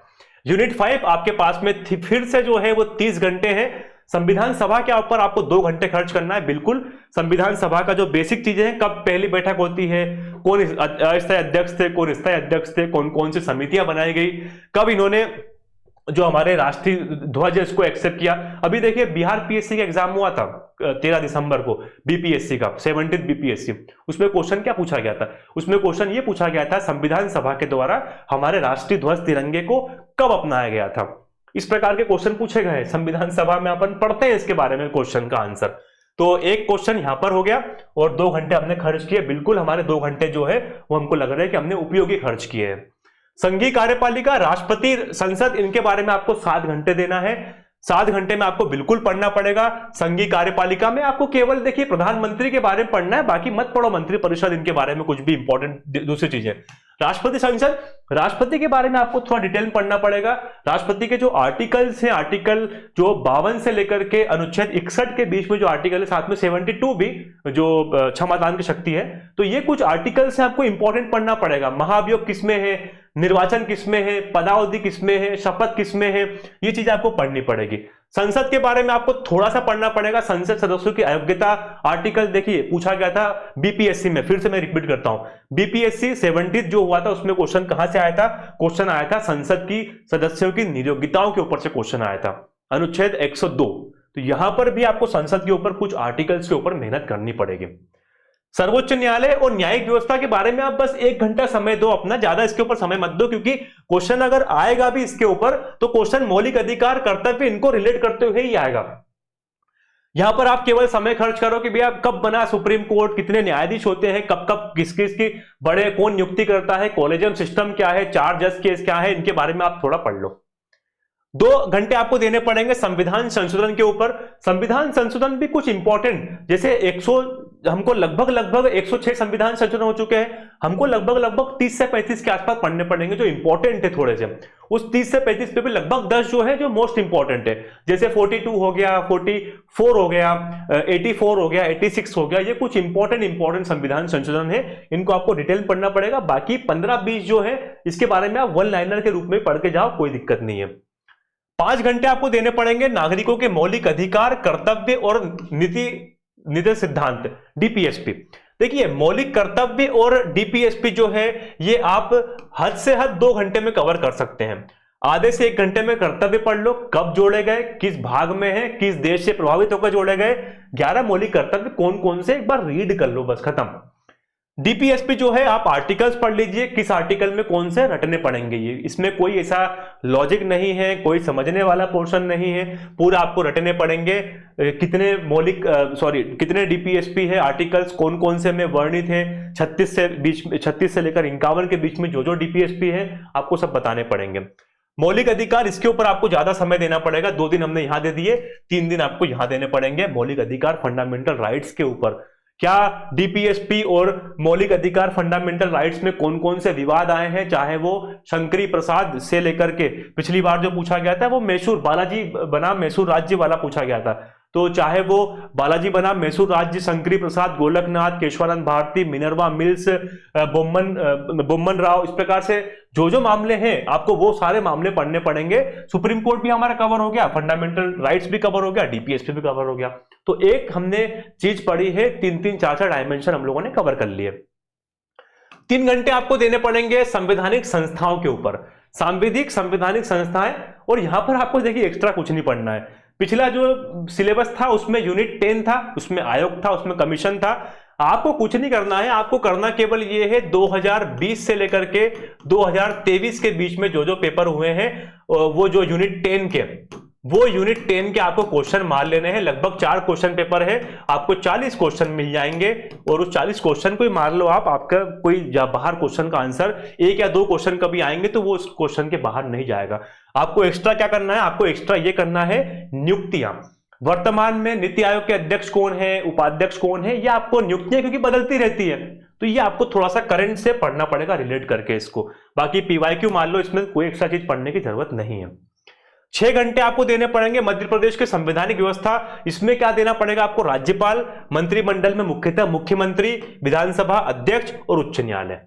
राज्यपाल के ऊपर आप 1 दिन दो, 1 दिन मुख्यमंत्री के ऊपर दो, 1 दिन विधानसभा अध्यक्ष उपाध्यक्ष के ऊपर और 1 दिन उच्च न्यायालय के ऊपर दो आप, और 1 दिन फिर इसका चीजों देखो आप कि कौन कौन से नेता प्रतिपक्ष हैं जो मुख्यमंत्री रह चुके हैं। इस प्रकार के जो सेगमेंट अलग क्वेश्चन पूछने की कोशिश की जाती है वो समय आप दो इनके ऊपर। किस राज्यपाल के द्वारा कौन कौन सी बुक लिखी गई है, मुख्यमंत्री कौन कितनी बार बना है, कौन सी विधानसभा चल रही है, वर्तमान में अध्यक्ष कौन है, पहले अध्यक्ष कौन थे, ये चीज आपको थोड़ी सी पढ़नी पड़ेगी। राष्ट्रपति शासन कब कब लगा है, कितनी बार लगा है, उस टाइम पर राज्यपाल कौन थे, मुख्यमंत्री कौन थे, ये चीज आपको थोड़ी सी याद करनी पड़ेंगे। मध्य प्रदेश में त्रिस्तरीय पंचायती राज और नगरीय प्रशासनिक व्यवस्था, ये आपको देखिए एक क्वेश्चन पूछा गया है और ये आपको 3 घंटे देने पड़ेंगे क्योंकि सेगमेंट थोड़ा सा बड़ा है। आपको पंचायती राज का पूरा बैकग्राउंड देखना पड़ेगा। मध्य प्रदेश में पंचायती राज व्यवस्था चल रही थी, काशी प्रसाद पांडे समिति जो एमपी में बनती है, बलवंत राय मेहता तो ठीक है, काशी प्रसाद पांडे समिति, इन समितियों के बारे में भी थोड़ा डीप में पढ़ना पड़ेगा आपको। 1 घंटा आपको देना पड़ेगा यहाँ पर मध्य प्रदेश में सुशासन अभिशासन व्यवस्था। देखिए यहाँ पर आप यूट्यूब खोलो, सुशासन के ऊपर किसी ने तो वीडियो बनाया होगा, वो देख लो आप, या फिर आप हमारे अभिमन्यु बैच का जुड़े हुए हैं तो आप बिल्कुल वहां पर आपको चीजें देखने को मिल जाएंगी। यहाँ पर मैं आपको न तो मेरी बैच का प्रमोट कर रहा हूँ, अभिमन्यु बैच का, मैं आपको यही बोल रहा हूँ बार बार, यूट्यूब खोलो और उस पर आपको सारा डेटा मिल जाएगा। अगर आपको नहीं जाना है तो आप अभिमन्यु बैच में ज्वाइन कर सकते हो, उसमें आपको चीजें मिल जाएंगी। 30 घंटे आपने दिए, 30 घंटे में आपने फिर से यूनिट 5 जो है वो कवर हो गई आपकी। अगला देखिए, अगर आप यूनिट 6 भारत और मध्य प्रदेश की अर्थव्यवस्था इकोनॉमी, तो यहां पर भारतीय अर्थव्यवस्था में मध्य प्रदेश की वर्तमान स्थिति एक क्वेश्चन पूछा गया है, आपको 3 घंटे देने पड़ेंगे यहां पर। मध्य प्रदेश की जनसंख्या, अब देखिए यहां पर आप पढ़ो साक्षरता दर कितनी है, लिंगानुपात कितना है, ये चीजें वहां पर नहीं थी, यहां पर है, तो आप यहां के अकॉर्डिंग अगर पढ़ोगे तो फिर वो चीजें भी पढ़ लो, कवर कर लो, तो आपकी वो चीजें कम हो जाएंगी। तो एक चीज पढ़ करके आप 2-2 यूनिट के 3-3 यूनिट के डायमेंशन कवर कर रहे हो तो ही आप स्मार्ट स्टडी कर रहे हो। मानवीय संसाधनों का विकास, शिक्षा के ऊपर आपको पढ़ना पड़ेगा, कौन कौन सी यूनिवर्सिटी है, पहली कौन सी है, कहां पर कौन सी है, इनके बारे में। स्वास्थ्य कौशल के ऊपर योजनाएं वगैरह पढ़ लो, कोई पढ़ने की एक्स्ट्रा चीजें नहीं है यहां पर। सतत विकास लक्ष्यों में मध्य प्रदेश की प्रगति, देखिए ये आपको रिपोर्ट पढ़नी पड़ेगी, नीति आयोग की रिपोर्ट पढ़नी पड़ेगी। सस्टेनेबल डेवलपमेंट गोल्स कौन कौन से हैं मध्य प्रदेश के, उसमें क्या उसमें परफॉर्मेंस है, मध्य प्रदेश के क्या क्या गोल्स है, इनके बारे में आपको पढ़ने पड़ेंगे। इसलिए मैंने आपको 2 घंटे दिए हैं। केवल एक छोटा टॉपिक है, एक पीडीएफ आएगी 15 से 20 पेज की, लेकिन आपको फिर भी मैंने 2 घंटे दिए यहाँ पढ़ने के लिए। मध्य प्रदेश में कृषि, उद्योग, एमएसएमई और अधोसंरचना का विकास, यहां पर देखिए 3 क्वेश्चन पूछे गए थे, इसलिए मैंने इसको 9 घंटे दिए हैं, 9 आवर्स। कृषि के ऊपर आपको पढ़ना पड़ेगा डिटेल में, उद्योग पढ़ना पड़ेगा। देखिए कृषि उद्योग हमने वहां पर भी पढ़ लिए हैं, मैं आपको बताता हूं चीजें, हमारे सिलेबस जो है वो ऑलरेडी कवर होता जा रहा है, अब पढ़ने की आवश्यकता नहीं है। मध्य प्रदेश के प्रमुख उद्योग, यहां पर हमने कौन से अलग उद्योग पढ़े हैं जो यहां पर हम अलग पढ़ेंगे, उद्योग हमने ऑलरेडी वहां पर पढ़ लिए हैं, तो यहां पर पढ़ने की अब क्या जरूरत है हमको चीजें, या तो वहां पढ़ लो या यहां पढ़ लो। कोई सी यूनिट आपको लग रही लेंदी है, कम करना हो तो ये चीजें कम करके उधर पढ़ लो, ठीक है। ये आपको थोड़ा सा स्मार्ट वर्क करना पड़ेगा। एमएसएमई के ऊपर आपको समय देना पड़ेगा, अधोसंरचना के ऊपर आपको रेलवे, सड़क परिवहन, इनके ऊपर टाइम देना पड़ेगा। देखिए परिवहन के ऊपर पिछले 1-2 साल से क्वेश्चन नहीं आए हैं, लेकिन इस बार क्वेश्चन पूछने की संभावनाएं हैं, परिवहन के ऊपर पूछ सकते हैं। नेशनल हाईवे कौन सा है, कितने हैं, एक थोड़ा सा एक रीडिंग मान लो, पिछले जो पीवाईक्यूज हैं 2, 4, 8, 10 साल पुराने, उन क्वेश्चंस को ही देख लो आप, काफी है। और कुछ रिपोर्ट्स वगैरह है जो बता रहा है मध्य प्रदेश में कितने किलोमीटर नेशनल हाईवे है, लेटेस्ट वर्तमान में, वो आप पढ़ लो। आत्मनिर्भर मध्य प्रदेश, ये तो आपको देखिए इंपॉर्टेंट है, ओडीओपी, 1 डिस्ट्रिक्ट 1 प्रोडक्ट, ये आपको डिटेल में पढ़ना पड़ेगा पूरे 52 जिलों का। मैं 52 इसलिए बोल रहा हूं क्योंकि ऑफिशियल साइट पे अभी तक 52 है, 55 नहीं है। तो यहां पर ओडीओपी के बारे में आपको पढ़ना पड़ेगा, पूरा रटना पड़ेगा कि कौन सा है किस जिले का। जो असिस्टेंट प्रोफेसर का मैंने पीवाई को डिस्कस किया था उसमें सतना जिले का पूछा गया था, सतना जिले का जो एक जिला एक उत्पाद के अंतर्गत कौन सा उत्पाद है, आप मुझे कमेंट करके बताइएगा सतना जिले में कौन सा है। आत्मनिर्भर मध्य प्रदेश, ये तो हमारा मोटो, वर्तमान सरकार जो चाहे वो नेशनल लेवल पे हो, चाहे वो हमारे मध्य प्रदेश स्टेट लेवल पे हो, दोनों एक ही है, दोनों की विचारधारा एक ही है, और वो आत्मनिर्भर के ऊपर ज्यादा फोकस कर रहे हैं, तो हमें भी करना पड़ेगा क्योंकि आयोग भी उससे प्रभावित नहीं रहा है। तो 2 क्वेश्चन यहां पर हमें 2 घंटे यहां पर हमें देने पड़ेंगे। मध्य प्रदेश में बौद्धिक संपदा अधिकार 1 घंटे में कवर हो जाएगा। आपको जीआई वीआई टैग वगैरह थोड़ा पढ़ना पड़ेगा, इंटेलेक्चुअल प्रॉपर्टी राइट्स के बारे में पढ़ना पड़ेगा, कहां पर है, कब से स्टार्ट हुआ है, ये चीजें थोड़ा सा 1 घंटा काफी है, मोर देन सफिशिएंट है। अब यहां पर इंडियन इकोनॉमी स्टार्ट हो गई है। इंडियन इकोनॉमी को मैंने देखिए यहां पर 11 घंटे दिए हैं और एमपी की इकोनॉमी को मैंने 19 घंटे दिए हैं। तो यहां पर पूरा सेगमेंट वाइज भी पूरा प्रॉपर बांट के रखा हुआ है, कितने क्वेश्चन किससे पूछे जा रहे हैं उसके अकॉर्डिंग। 2 घंटे आपको देना पड़ेगा भारतीय अर्थव्यवस्था की नवीन प्रवृत्तियां, कृषि, उद्योग, सेवा क्षेत्र। एक डेटा पढ़ लो रिसेंट में कितना प्राइमरी क्षेत्र का है, primary sector, secondary, tertiary, fourth sector जो आ गया है, इसमें कितना परसेंट, क्या क्या नई नई प्रवृत्तियां हमको देखने को मिल रही है, वो देख लो आप। 5 घंटे आपको देना पड़ेगा यहाँ पर वित्तीय संस्थान, रिजर्व बैंक, वाणिज्यिक बैंक, सेबी, गैर बैंकिंग संस्थान, नाबार्ड कब बन रहा है, सेबी कब बन रहा है, रिजर्व बैंक कब बन रहा है, वर्तमान में इनके राज्य गवर्नर कौन है, इन सब चीजों के बारे में थोड़ा सा पढ़ लीजिए आप डिटेल में। 5 घंटे मोर देन सफिशिएंट है। 4 घंटे आपको देने पड़ेंगे भारत की विदेश व्यापार नीति, 1 घंटा आप इसके ऊपर दो। G20 के ऊपर आपको 1 घंटा देना है, सार्क के ऊपर आपको 1 घंटा देना है, आसियान के ऊपर आपको 1 घंटा देना है। इसमें आपको डिटेल में पढ़ना पड़ेगा क्योंकि एक क्वेश्चन यहां पर देखने को बिल्कुल मिल जाएगा। 2 क्वेश्चन आए थे पिछली बार, तो इस बार 1 क्वेश्चन बिल्कुल मिलेगा और हम 4 घंटे में 1 क्वेश्चन ला रहे हैं। बहुत अच्छा रेशियो चल रहा है हम लोगों का। G20 डिटेल में पढ़ो, कब बना, कितने मेंबर्स हैं, कहां पर पिछली मीटिंग हुई थी, इंपॉर्टेंट मीटिंग्स किस वर्ष में हुई थी, कहां पर होती है, भारत में कब होती है। सार्क, आसियान इसी प्रकार से सेम, कोई मीटिंग का क्यों, कोई न्यू एजेंडा है, क्या मोटो था, क्या इसका वाक्य था, वगैरह वगैरह सब चीज घोल के पी जाओ बिल्कुल की क्वेश्चन बाहर ही न जाए इससे। 4 घंटे, 30 घंटे हम लोगों ने फिर से दिए, हमारी भारत की और मध्य प्रदेश की अर्थव्यवस्था हम लोगों ने कवर कर लिया। यूनिट 7 ये मेन है विज्ञान, पर्यावरण और स्वास्थ्य के ऊपर। यहां पर भी हमारे पास फिर से 30 घंटे हैं। अब इस 30 घंटे का हमको यूटिलाइजेशन कैसे करना है। 2 घंटे आपको देना है विज्ञान की प्रमुख शाखाओं का प्रारंभिक ज्ञान, बेसिक नॉलेज हमको लेना है, हमको पीएचडी नहीं करना है। बेसिक नॉलेज में क्या देना है हमको, जो प्रमुख मीटर से, स्पीडोमीटर, ऑडोमीटर, ये इस प्रकार की चीजें जो है वो आपको थोड़ा पढ़ लो। किससे क्या नापते हैं, वायु की गति किससे नापते हैं, वायु की दिशा किससे नापते हैं, उड़ते हुए वायुयान की लंबाई कैसे नापते हैं, ये सब चीजें कौन कौन से यंत्र वगैरह है उनके बारे में 2 घंटे काफी मोर देन सफिशिएंट है। हाँ, आपको समय देना पड़ेगा इन 2 के ऊपर। भारत के प्रमुख वैज्ञानिक संस्थान, जो साइंटिफिक इंस्टीट्यूशंस हैं और उनकी उपलब्धियां, चाहे वो इसरो हो, चाहे वो भारतीय कृषि अनुसंधान संस्थान हो, डीआरडीओ हो, इस प्रकार के वैज्ञानिक संस्थान पढ़ने पड़ेंगे, उनकी उपलब्धियां भी पढ़नी पड़ेंगी। उपग्रह और अंतरिक्ष प्रौद्योगिकी, अंतरिक्ष विज्ञान के क्षेत्र में भारत की उपलब्धियां। अब इसमें इसरो, पीएसएलवी, जीएसएलवी क्या होता है, जीएसएलवी में कितने चरण होते हैं, कौन सा फ्लूइड इस्तेमाल होता है, कौन सा इसमें ईंधन इस्तेमाल करते हैं, ये सब चीजें आप पढ़ लो। 3-3 घंटे मैंने दोनों को समय दिया हुआ है, आप इसको मर्ज करके पढ़ो एक साथ, अलग अलग मत पढ़ो, एक साथ ही पढ़ लो। क्योंकि आप भारत के प्रमुख वैज्ञानिक संस्थान पढ़ रहे हैं, उसमें जैसे आप इसरो के ऊपर आए तो आप ऑलरेडी इसके ऊपर आ ही जाओगे, क्योंकि इसरो ये तो काम कर रहा है वर्तमान में, काफी अच्छी उपलब्धियां हासिल कर रहा है, तो इसी में आप इसको पढ़ लो। 6 घंटे आप दो इन दोनों को मिला करके, ठीक है, काफी मोर देन सफिशिएंट। मानव शरीर की रचना के ऊपर देखिए मैंने 6 घंटे खर्च किए। यहां पर आपको थोड़ा पढ़ना पड़ेगा। डाइजेस्टिव सिस्टम के बारे में आपको 1 घंटा देना पड़ेगा, 1 घंटा आपको नर्वस सिस्टम के बारे में देना पड़ेगा, 1 घंटा आपको फिर स्केलेटल सिस्टम के बारे में देना पड़ेगा। तो 1-1 घंटा अगर आप बॉडी पार्ट्स के ऊपर दे रहे हैं, 6 घंटे कवर हो जाएंगे काफी आसानी से, कोई ज्यादा हार्ड एंड टफ टास्क नहीं है। 2 घंटे आपको देने पड़ेंगे पोषण, आहार, पोषक तत्व और कुपोषण के ऊपर। देखिए असिस्टेंट प्रोफेसर की हमको, देखिए हम अगर पीवाईक्यू डिस्कस करते हैं एमपीपीएससी के, तो हमको ये सेगमेंट देखने को मिल रहा है। असिस्टेंट प्रोफेसर में क्या क्वेश्चन पूछा गया था, वो ये क्वेश्चन पूछा गया था हमारे सामने कि बाल शक्ति योजना किससे संबंधित है। अब देखिए वो कुपोषण का क्वेश्चन पूछ लिया वहां पर असिस्टेंट प्रोफेसर का, हम सोच भी नहीं सकते किस प्रकार क्वेश्चन आ रहे हैं। तो यहां पर पोषक तत्व, पोषण, आहार, इनके ऊपर क्वेश्चन आपको कहां से रिलेट करना है, रिलेट करना है आपको योजनाओं से भी। कौन सी योजनाएं किससे रिलेटेड है, ये आपको चीजें पढ़ के चलनी पड़ेंगी। साथ में 1 घंटा जो है आपको देना पड़ेगा अनुवांशिक रोग, सिकल सेल एनीमिया, पढ़ लो, छोटा सा टॉपिक है, कोई मतलब नहीं है ज्यादा डीप में घुसने से। 2 घंटे आपको देना पड़ेगा स्वास्थ्य नीति, वर्तमान में कौन कौन सी स्वास्थ्य नीति चल रही है, उनमें कौन कौन से कार्यक्रम है, कौन कौन सी योजनाएं हैं, कॉन्टेजियस डिजीज कौन कौन सी, संक्रामक रोग कौन कौन सी है, उनकी रोकथाम और स्वास्थ्य सूचक हम किस लेवल पे हैं, कब से हमने इरेडिकेट कर दिया है, मलेरिया कब से कर दिया है, सब चीजें रोग, थोड़ा बहुत रोग के बारे में पढ़ लो।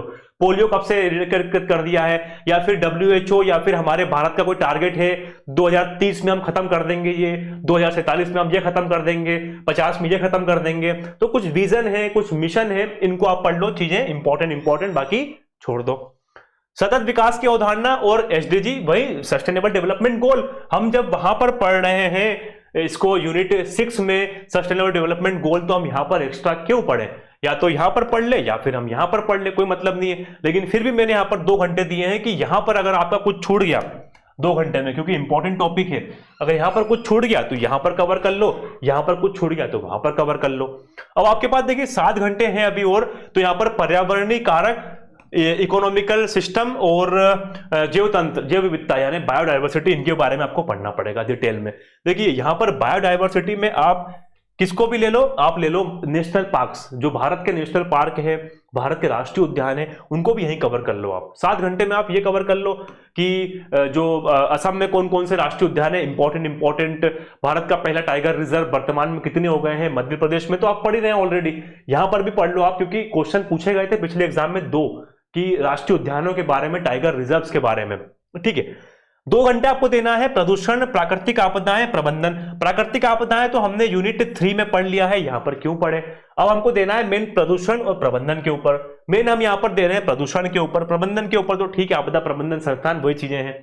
प्रदूषण में वायु प्रदूषण, जल प्रदूषण, इनके ऊपर एक्ट कब कब आते हैं, कौन कौन से प्रदूषक तत्व है, कैडमियम से क्या होता है, आर्सेनिक से क्या होता है, कौन सा रोग होता है, इटाई रोग किससे होता है, ब्लू बेबी सिंड्रोम किससे होता है, इन प्रदूषण तत्वों के बारे में थोड़ा थोड़ा पढ़ लो आप। प्रदूषक निवारक तत्वों के बारे में ज्यादा चीजें पढ़ने की आवश्यकता नहीं है इन चीजों में भी। 2 घंटे मोर देन सफिशिएंट हो गए। पेन के बारे में पढ़ लो, पेरोक्सी एसिटाइल नाइट्रेट, जो स्मोक फॉग होता है उनके बारे में पढ़ लो चीजें आप। ठीक है, ज्यादा चीजें हमको डीप में नहीं पढ़ना, हमको केवल हमारे एग्जाम निकालना है, हमको कोई पीएचडी नहीं करना है। 30 घंटे में आपका फिर से ये यूनिट 7 जो है वो कवर हो गया। यूनिट 8 जो है अंतरराष्ट्रीय करंट अफेयर हो गया, इसमें 6 घंटे आपको देना है इंटरनेशनल लेवल का करंट अफेयर।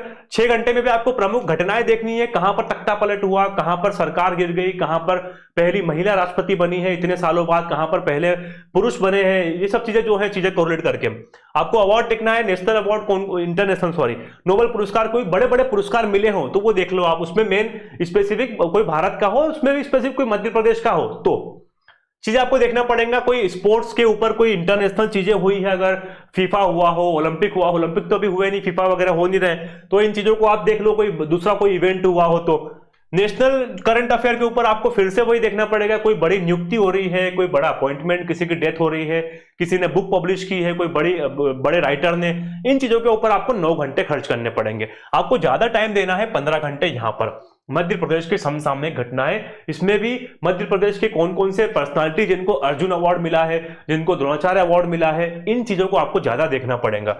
ज्यादातर स्पोर्ट्स के ऊपर आपको फोकस करना है। इसमें भी मध्य प्रदेश में sports, Eklavya award, Arjun award, Dronacharya award कौन कौन को मिला है, कौन स्पोर्ट्स पर्सन किस खेल से संबंधित है, किस जिले में रहते हैं, पैरा ओलंपियन कौन कौन है, इन चीजों के बारे में आप पढ़ लो। 15 घंटे मोर देन सफिशिएंट है। फिर से 30 घंटे हो गए और हमारा 30 घंटे में करंट अफेयर भी हो गया कवर। यूनिट 9 जिसके कारण सब लोग परेशान हैं कि ये कहां से पढ़े, क्या पढ़े। 30 घंटे देखिए यहां पर 30 घंटे मोर देन सफिशिएंट है यूनिट 9 को पढ़ने के लिए। 10 घंटे आपको कंप्यूटर का आधारभूत ज्ञान, बेसिक नॉलेज ऑफ कंप्यूटर पढ़ना है। इनपुट डिवाइस कौन कौन सी है, आउटपुट डिवाइस कौन कौन सी है, जनरेशन कौन कौन से थे, किस जनरेशन में वैक्यूम ट्यूब का उपयोग करते थे, किस जनरेशन में ट्रांजिस्टर का उपयोग करते थे, आईसी चिप कब आती है, किसने आविष्कार किया, ये बेसिक नॉलेज आप पढ़ लो, 1 लाइनर के रूप में काफी है। 3 घंटे में आपको इलेक्ट्रॉनिकी सूचना और संचार प्रौद्योगिकी एक्ट कब आता है, इसमें कौन कौन सी धारा इंपॉर्टेंट है, किस धारा में क्या प्रावधान, थोड़ा बहुत ये पढ़ लो आप। 9 घंटे आपको रोबोटिक्स देना है, आर्टिफिशियल इंटेलिजेंस, साइबर सिक्योरिटी, ये तो मोस्ट इंपॉर्टेंट टॉपिक है, 3 क्वेश्चन पूछे गए थे। रोबोटिक्स में कौन जनक है, कौन फादर है, कौन किसने कौन सा रोबोट लॉन्च किया है, ये सब चीजें आप। आर्टिफिशियल इंटेलिजेंस, ये जो है सीरी, मेटा वगैरह जो एआई वगैरह आते रहते हैं, इनके बारे में आप थोड़ा सा करंट से रिलेट करके पढ़ लो। साइबर सिक्योरिटी में भी आपको थोड़ा सा यही वायरस वगैरह इनके बारे में पढ़ना पड़ेगा, फायरवॉल, इन सब चीज, स्पैम वगैरह, ये सब चीजें आप यहां भी पढ़ रहे हैं, यहां पर भी पढ़ लीजिए थोड़ा चीजों को ब्रॉड करते हुए। तो 3 क्वेश्चन आपके यहां पर कवर हो रहे हैं, 9 घंटे का आप टाइम दे रहे हैं। 3 घंटे ई गवर्नेंस, देखिए ई गवर्नेंस छोटा टॉपिक है लेकिन इसमें योजनाएं काफी ज्यादा है ई गवर्नेंस के ऊपर। ई गवर्नेंस में C2C, B2C, B2B इस प्रकार के कई सारे मॉडल्स हैं, तो ये मॉडल्स आपको थोड़े पढ़ने पड़ेंगे। इन मॉडल्स के बारे में 3 घंटे काफी है।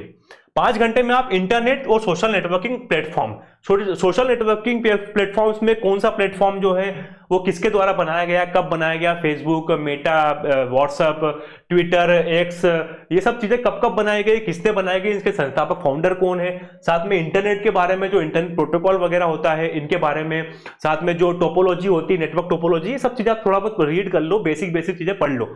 5 घंटे काफी है, मोर देन सफिशिएंट। फिर से 30 घंटे में जो है आपका यूनिट 9 कवर हो गया। और अगला है यूनिट 10, मध्य प्रदेश की जनजातियां, विरासत, लोक संस्कृति और लोक साहित्य। 30 घंटे फिर हमारे यहां पर इसके लिए भी बचे हुए हैं। हमने किसी यूनिट को कोई ज्यादा तवज्जो नहीं दी, सब यूनिट को हमने 30-30 घंटे दिए हैं, आपको 30 घंटे देंगे बिल्कुल। तो यूनिट 10 का टॉपिक 1 हम केवल 2 घंटे देंगे इसको। मध्य प्रदेश में जनजातियां पढ़ लो, थोड़ा सा जनजातियों के बारे में बेसिक नॉलेज, किसने जनजातियों को क्या कहा, जनजातियों को निवास करने के लिए कब कौन ने कहा, कहां पर निवास करो, इनके बारे में। जनजातियों से संबंधित संवैधानिक प्रावधान कौन कौन से हैं, कहां पर जनजातियों का वर्णन है, इनके बारे में पढ़ लो। जनजातियों संबंधित अनुच्छेद 14, 15, 16 इनमें जो प्रावधान दिए गए हैं, कुछ इंपॉर्टेंट जो उनको छूट मिली हुई है उनके बारे में थोड़ा पढ़ लो। एक क्वेश्चन कभी आया तो आया, इसलिए मैंने 2 घंटे दिए यहां पर। आपको मेन फोकस करना है 15 घंटे का यहां पर मध्य प्रदेश की प्रमुख जनजातियां, विशेष पिछड़ी जातियां और घुमंतु जातियां, जनजातियों के कल्याण के लिए योजनाएं। यहां पर मैंने 15 घंटे। देखिए अब यहां पर अगला जो टॉपिक है मैंने इसको छोड़ दिया, मध्य प्रदेश की जनजाति, संस्कृति, परंपराएं, विशिष्ट कलाएं, त्योहार, उत्सव, भाषा, बोली, साहित्य। जबकि यही सेगमेंट सबसे इंपॉर्टेंट है, क्योंकि यहीं से देखिए 4 क्वेश्चन आए हैं और आप बोलेंगे सर आप कैसा मूर्ख बना रहे हैं, आपने इसी को छोड़ दिया, 4 क्वेश्चन आए। तो देखिए हम जब मध्य प्रदेश की प्रमुख जनजातियां पढ़ेंगे तो इन जनजातियों में हम ये भी ना पढ़ लेंगे, हम जब पढ़ेंगे भील जनजाति के बारे में तो भगोरिया पर्व हम इनका पढ़ ही लेंगे, विशिष्ट त्योहार। हम जब पढ़ेंगे कर्मा नृत्य के बारे में, गोंड जनजाति, हम कर्मा नृत्य के बारे में पढ़ लेंगे तो विशिष्ट कलाएं हमारा कवर हो गया। हम जब पढ़ेंगे गोंड जनजाति के बारे में, नोह डोरा चित्रकला, तो हमारी चित्रकला यहां पर कवर हो गई। तो यहां पर स्पेसिफिक इसको अलग से पढ़ने की जरूरत नहीं है। हाँ 2-4 चीज जो बचेंगी वो हम अगले आधे घंटे या 1 घंटे में कवर कर लेंगे, क्योंकि यहां पर हमारे लिए 15 घंटे काफी है। क्योंकि जनजातियां हमारे पास लगभग 8 से 10 जनजातियां हैं, चाहे वो जनजातियां हो, विशेष पिछड़ी जातियां हो, घुमंतु जातियां हो, इनके बारे में हमको लगभग 10 से 12 जनजातियां हैं। एक जनजाति के ऊपर अगर हम 1 घंटा भी खर्च कर रहे हैं तो 12 दिन हो रहे हैं हमारे पास, फिर भी 3 दिन यहां पर बच रहे हैं। ठीक है, तो ये 3 दिन हम यूटिलाइज करेंगे, यहां की चीजें फिर हम कवर कर लें। समय जो है हमने प्रॉपर चीजों को बैलेंस करके दिया हुआ है। 13 घंटे आपको खर्च करने पड़ेंगे यहां पर मध्य प्रदेश की जनजातियों का भारत के स्वतंत्रता आंदोलन में योगदान, राज्य के प्रमुख जनजाति व्यक्तित्व। यहां पर 3-4 दिन आपको यह देना पड़ेगा मध्य प्रदेश के प्रमुख जनजाति व्यक्तित्व जिनका योगदान रहा है स्वतंत्रता आंदोलन में। फिर मध्य प्रदेश के जनजाति व्यक्तित्व जो प्रमुख हैं, जो चित्रकार हैं, जो किसी आर्ट से संबंधित है, उनके बारे में, पेमा फल्या, धनैया बाई बेगा, जनगढ़ सिंह श्याम, आनंद सिंह श्याम, दुर्गाबाई व्याम, इस प्रकार के जो व्यक्तित्व है इनके बारे में पढ़ना पड़ेगा। मध्य प्रदेश में जनजातियों संबंधित प्रमुख संस्थान, संग्रहालय, प्रकाशन 13 घंटे में कवर आसानी से हो जाएगा। हम इसको फिर छोड़ रहे हैं क्योंकि हमने यहां पर कर लिया है, तो डबल हम क्यों रिपीट करें। मध्य प्रदेश की लोक संस्कृति और लोक साहित्य ये हमने यहां पर भी कवर कर लिया, और अगर हम यूनिट 2 में देखें तो हमने यूनिट 2 में भी इसको कवर कर लिया है। मध्य प्रदेश की लोक संस्कृति और लोक साहित्य यूनिट 2 में चले तो यहां पर मध्य प्रदेश की लोक संस्कृति, लोक साहित्य ये दिख रहा है हमको, यहां पर ये मैंने स्टार लगाया हुआ है यहां पर कि ये इंपॉर्टेंट सेगमेंट है, मैंने बताया अभी। तो जब हमने यहां पर कवर कर लिया है तो वहां पर हम अननेसेसरी क्यों कवर करें। तो इस प्रकार से हम लोगों ने देखा 30 घंटे, हर यूनिट को हम 1 घंटा दे रहे हैं, तो 50 दिन तक आपकी जो है वो सिलेबस पूरा कवर हो गया। अब मैं आपको क्यों बता रहा था कि साइंटिफिक है, अगर आप हर क्वेश्चन को देखेंगे तो एक क्वेश्चन के पीछे मैंने आपको 3 घंटे ऑन एन एवरेज दिए हैं। अगर यहां पर देखें हम, एक क्वेश्चन पूछा गया है तो 2 घंटे, लगभग 3 घंटे ऑन एन एवरेज हो गए। यहां पर कितने, 1 क्वेश्चन और 4 क्वेश्चन, ये 5 क्वेश्चन हो गए। मैंने टाइम कितना दिया है, 15 घंटे हो गया ऑन एन एवरेज, 3 घंटे एक प्रश्न के लिए। यहां पर 4 क्वेश्चन पूछे गए हैं, टोटल 13 घंटे आप काउंट करेंगे तो लगभग 3 घंटे फिर से मैंने एक क्वेश्चन के लिए दिए हैं। ऐसा आप केवल यहां पर नहीं, आप सारी यूनिट में उठाकर देख लो, 3 घंटे मैंने हर एक क्वेश्चन के लिए दिए हैं। आप 7 घंटे देखिए, यहां पर टोटल 4 क्वेश्चन आए ऑन एन एवरेज। यहां पर मैंने आपको बोला 1 घंटा हम बढ़ा भी सकते हैं, तो 3 क्वेश्चन सॉरी 3 घंटे एक क्वेश्चन के लिए, यहां पर एक क्वेश्चन यहां से, 2 क्वेश्चन यहां से, 3 क्वेश्चन हो गए, अगेन फिर से लगभग 8 घंटे, 9 घंटे हो गए लगभग 3 क्वेश्चन, सॉरी 3 घंटे एक क्वेश्चन के लिए। आप समझिए मेरी भावना क्या बोलना चाह रहा हूं मैं। यहां पर फिर से 3 क्वेश्चन और यहां पर लगभग 7 और 5 12, ऑलमोस्ट देखिए थोड़ा बहुत आगे पीछे भी है। ये सेगमेंट क्योंकि थोड़ा बड़ा है इसलिए इसको मैंने समय ज्यादा दिया है। अगर आप आगे देखेंगे यूनिट के हिसाब से 10 घंटे दिए हैं मैंने, यहां पर 3 क्वेश्चन पूछे गए, हो गए ऑलमोस्ट 3 घंटे एक क्वेश्चन। तो यहां पर साइंटिफिकली हर क्वेश्चन के लिए 3 घंटे फ्रेमिंग की गई है। इस प्रकार से अगर आप पढ़ेंगे टोटल 50 दिन तक, तो 50 दिन में आप इस प्रकार से आप अपने जो सिलेबस है उसको कवर कर सकते हैं। 6 घंटे का टारगेट है फर्स्ट 30 डेज के लिए। आपको मैंने रिपीट करता हूं, unit 1, unit 2, unit 3, unit 4, unit 6, unit 10, ये आपको कवर करना है। बचे 20 दिन में आपको क्या करना है, बचे 20 दिन में आपको नेक्स्ट 20 डेज के लिए ये 4 यूनिट पढ़ना है और आपको समय बढ़ा देना है, अब 1.5 घंटे कर देना है। ठीक है, समय वही रहेगा 30 घंटे सभी के लिए। आप काउंट करिए आराम से बैठ के, 30 घंटे ही निकलेगा। तो ये आपके सामने पूरा समय प्रस्तुत कर दिया गया है। ये आपको पढ़ाया जाएगा अभिमन्यु बेस पे, बिल्कुल इसी के प्रकार से, इसी के अकॉर्डिंग आपको तैयारी करवाई जाएगी। और साथ में अगर आप लोगों को ये लेक्चर पसंद आया हो तो इसे लाइक भी कीजिएगा, क्योंकि ये देखिए ये जो फ्रेमिंग की गई है ये आप लोगों के लिए ही की गई है, ताकि आप लोगों को इससे सहायता मिले।